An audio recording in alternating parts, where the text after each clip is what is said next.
aujourd'hui de voir le Sénégal vouloir signer une convention de non-double imposition avec le Luxembourg. Il n'y a aucun avantage à attendre une convention fiscale avec le Luxembourg. D'abord parce que les relations avec le Luxembourg jusqu'à présent se limitaient à des relations de coopération qui ont démarré en 1987. Et en matière économique, la première mission économique du Luxembourg date de 2017. Et vous n'aurez aucune entreprise luxembourgeoise immatriculée aujourd'hui au niveau du répertoire des entreprises européennes au Sénégal. Mais le plus grave, c'est que le Luxembourg est un paradis fiscal. Vous savez, un paradis fiscal, par essence, c'est un pays qui ne collabore pas dans l'échange d'informations. C'est un pays qui n'a pas un cadre réglementaire et législatif qui lutte contre l'évasion fiscale internationale et la fraude fiscale. Et enfin, c'est un pays qui favorise l'implantation de sociétés offshore.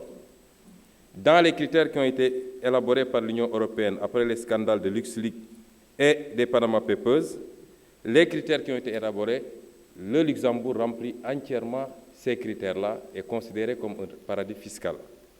Alors, comment est-ce que le Sénégal peut entreprendre d'avoir une convention de non-double imposition avec un paradis fiscal? Le risque qu'on encourt, c'est que énormément d'entreprises qui vont évoluer notamment dans le secteur pétrolier, le secteur minier et le secteur du gaz vont se domicilier, s'immatriculer en Luxembourg. Vous n'y trouverez aucune activité, mais c'est simplement pour échapper à l'impôt par le biais de ce qu'on appelle notamment les transferts indirects de bénéfices et par le biais de l'évasion fiscale. Quand on a signé une convention fiscale avec l'île Maurice, presque toutes les sociétés qui évoluent aujourd'hui dans l'exploitation minière, dans le Kédougou et autres, sont immatriculées en île Maurice. Parce que ça permet de ne pas être imposé à l'impôt sur les sociétés au Sénégal, sous prétexte qu'on a une convention de non-double imposition, et que quand vous allez en île Maurice, le taux d'impôt sur les sociétés est à 0. Et ces sociétés ne payent l'impôt ni ici, ni là-bas. Donc, on ne signe pas une convention fiscale avec un paradis fiscal. Et dans le contexte actuel où nous sommes, regardez toutes les sociétés auxquelles on a donné le pétrole du Sénégal. Ils sont immatriculés aux îles Caïmans, aux îles britanniques, aux îles Vierges britanniques, qui sont toutes des paradis fiscaux. Donc cette convention fiscale est un danger pour le Sénégal. Nous ne gagnerons absolument rien.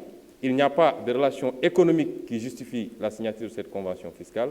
Mais à terme, vous retrouverez énormément d'entreprises auxquelles on a donné des secteurs stratégiques qui vont s'immatriculer au Luxembourg pour échapper à